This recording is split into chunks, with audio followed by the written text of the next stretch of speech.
Hall of Famer Charles Woodson. How are you, sir? Rich, I'm doing well, man. How you guys doing? What's your memory of that moment standing back there for that punt? 25 years ago yesterday. Man, my memories are that, I remember, that punter, stepping back to kick that ball and it comes off of his foot. And I just remember, man, how long it seemed like that ball held in the air. It seemed like it was in the air forever, man. It was an outstanding punt. The only thing for him is that he outkicked that coverage and gave us time to set things up, man. And, I was listening, to that broadcast, and they talked about how many punts I'd had that year. But that was the only time I'd ever took one back to the house. So I had plenty of opportunities, but that was the one, man. So a great memory of running down that sideline and getting to the end zone. I stick my left hand out. I'm telling the cameras to focus in because I'm going to do the old Desmond pose. But my fellow Wolverines, man, they jumped on me and tackled me to the ground before I could hit the pose. So that was that moment. That was that moment. And so, like Dez, you are a native Ohioan. How were you let out of the state? Like, what happened? How did you wind up at Michigan, Charles? Yeah, man, it was really out of Ohio State's hands. At that point, I grew up a Michigan fan because my brother was a fan of Michigan, and I was always, I'm a loyal person, right? So it's like, if you like one of these schools, you can't like the other one, and that's kind of the way I looked at it. So I grew up as a Michigan fan, and when that time came, I'm a high school senior and thinking about where to go to school and where to take visits to, I couldn't go to Ohio State because they were the rival. And that's kind of the way that, it shook out. I took a visit to Notre Dame. I took a visit to the Miami Hurricanes and Michigan, of course. Michigan was always at the top of the list. But when it came to, visiting Michigan or Ohio State, I couldn't go to Ohio State because they were the rival. That's just how I saw it. So the answer to the question as to why you went to Michigan and didn't stay at home to go to Ohio State is you were raised right. Is what you're saying, Charles. Yeah. I give all the credit to my, when the Ohio State fans want to get mad, they had to get mad at my older brother, man. It was his fault. Okay. He was the Michigan fan first, and he drew me to that winged helmet.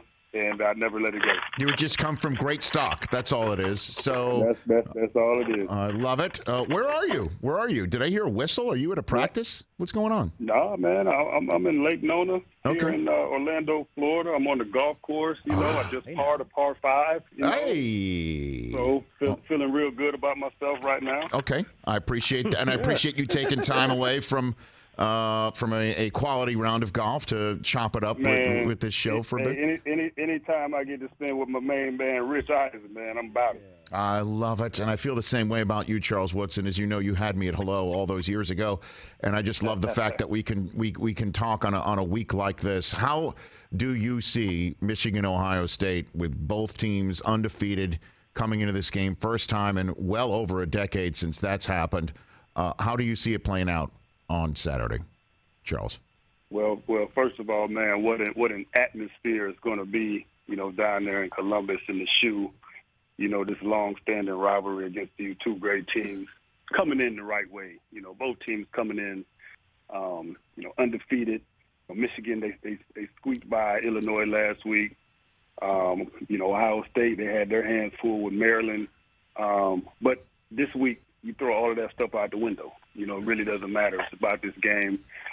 And I see it as a Michigan team that is going to try to establish what they do really well. That's run the football, play great defense. And for the Ohio State Buckeyes, I see them, trying to utilize their air attack. They have a young, outstanding receiver. His dad I played against in the NFL. Yes, best receiver I played against. They'll try to establish that pass early with Marvin Harrison Jr. and Stroud and get that connection going.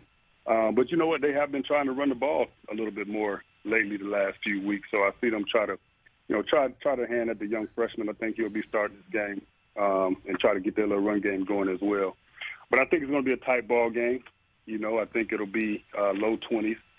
But I think the Wolverines has what it takes, man. Defensively, we've been doing really well in terms of the end of games. getting sacks, getting pressures, getting off the field.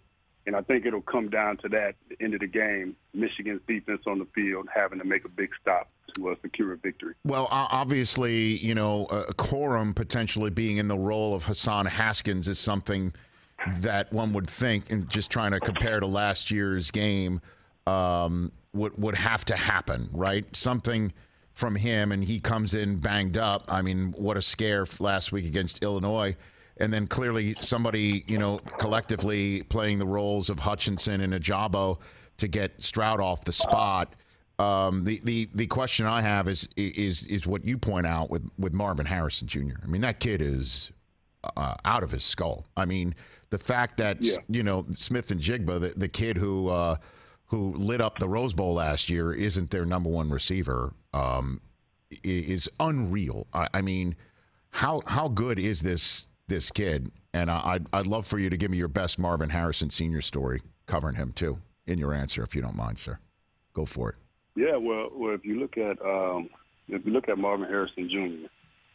and you look at what Ohio State does with their passing attack, if you ever look on that film and you see a guy to have it play, they're going to 18, and it's not even a question. If they need a play, it's him. I watched him. I believe it was a couple of weeks ago. He caught a ball on the sideline in the air. He was coming down. He's going to get pushed out of bounds, and all of a sudden he reaches, the near sideline leg out and gets his toe down. So the body control that he has is really unbelievable. I don't even know if his dad had that kind of body control the way this kid does, but he's been job with him. But for me, playing against Marvin Harrison, it's interesting because Marvin never really came off the defensive left side of the field. He always lined up to the right of the offense.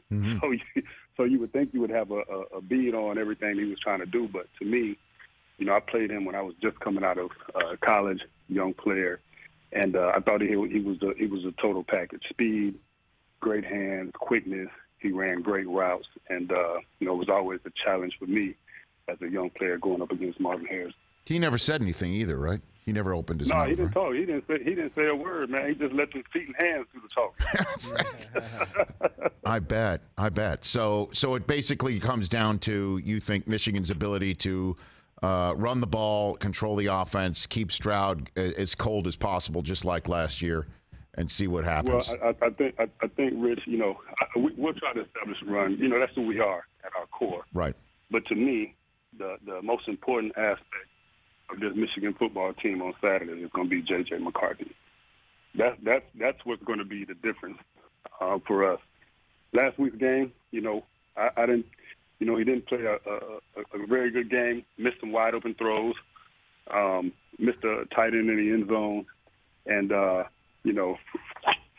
for us to be what we want to be, he's got to play mistake-free football games, make the plays that are there for him to make at all times, and if he does that, we'll win this game. He's the X factor for this game. Charles Woodson here on the Rich Eisen Show. And before I let you go back to your golf game, want to just put in perspective to people what this game means. You played in the Super Bowl. Obviously, you had a front row seat for arguably the best rivalry in the National Football League with the Packers and the Bears. You grew up with this rivalry. You're from the state of Ohio.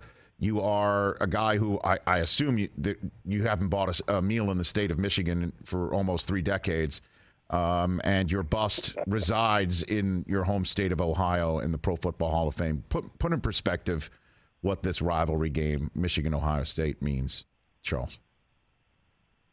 Well, if you're a player, Rich, and you play in this game, it's the game you're judged on. For every player that plays for the Buckeyes, every player that plays for Michigan, as you live your life and you go on to do other things and people, know who you are, recognize you, or find out who you are and know that you went to either Michigan or Ohio State, the first thing they're going to ask you, hey, what was your record against Ohio State? What was your record against Michigan? So for these young kids playing in this rivalry, they're always, for the rest of their life, going to be judged on how they played in this game. So that's the magnitude of the game. Each university, each week during the season, we have this game circled. We work on the opposing team each week during the year, regardless of who we're playing that week. So this game, this is a big one, Rich. This is a big game, man, and it's a game that'll follow you for the rest of your life. I mean, could you imagine? I mean, for Michigan to basically say last year wasn't a one-off, and how does a winning streak taste? And then for Ohio State to basically say last year was a one-off, and you're back to being the Big Ten backbencher with the rest of everybody else, while Ohio State moves on into a college football playoff. I mean, that is something else, because I am assuming the loser of this game is going to be out, with LSU sitting there. Even if they lose to Georgia, they're out. USC has 2 big games against Notre Dame, and then you got the Pac-12 championship against Oregon. I'm assuming the loser of this is out, even though I've been advocating otherwise for that. Alabama still lurks. Clemson, a 1-loss team at 8. What do you think, Charles? Yeah, you have some other teams knocking on the door that are right there. If USC wins out, they're going to get a strong push, to be in the college football playoffs for sure. I think it's going to be really tough for, the committee to put in 2 Big Ten teams. I think if there's a shot, then this has to be a 35-34 type ball game, really close, to really, turn the attention on that game to where they would say, you know what, we need these 2 teams in the tournament. But if it's not that type of game, then I don't see 2 Big Ten teams getting in it. So whoever, this game, you need to win this game. Otherwise, you're not going to have a shot at getting into the tournament. Have a great rest of your golf game. Have a great Thanksgiving with your family. I assume you're heading to the Shoe Friday? Is that when you're going? Is that your situation? No, I'm actually going to have a little Thanksgiving here early in the morning. Okay. Then I get on the plane, headed up to Columbus. My brother, who turned me on to Michigan, and my mother, who's up there with me now, I get to spend the rest of the Thanksgiving with them up in Columbus. Look at this. It'll be a full schedule for me tomorrow, Rich. A truly blessed day. I'm thankful. Yes, you are. It's Thanksgiving. I'm very thankful. Well, and I'm thankful for you, Charles. I'm not going to lie. Very thankful. Very thankful that I know you after, watching you do your thing. I'll never forget it. I was my second year on SportsCenter, and I'm thinking to myself, my gosh, I can't believe I can't get to go to the Rose Bowl and watch them take on Washington State because I've got to work on SportsCenter, which is truly like what I had dreamt of doing while I was at Michigan. And then to watch you do what you've done and what you did in your pro career, I say it every single time. I'm thankful for you, Charles Woodson. Thank you. Man, I appreciate it. Always good talking to you. Tell the crew I say hello. What's up, fellas? They hear you. See Wood. Hit him straight, baby. They hear you. Hit them straight. Take care of yourself. Happy Thanksgiving. Hey, man, I'm hitting the best shots of my life, man. I knew I was coming on Rich's show. I had to have the Rich Eisen Show bump. The Rich Eisen Show bump. Let's go. Thank you very much. Take care of yourself, Charles. You be well. All right. Okay, there you go. See you guys later. All right, there you go. There's Charles Woodson, who's hanging up from us and about to hit a provisional. He's not. Catch the Rich Eisen Show every single day on the Roku channel, 12 to 3 Eastern, for free.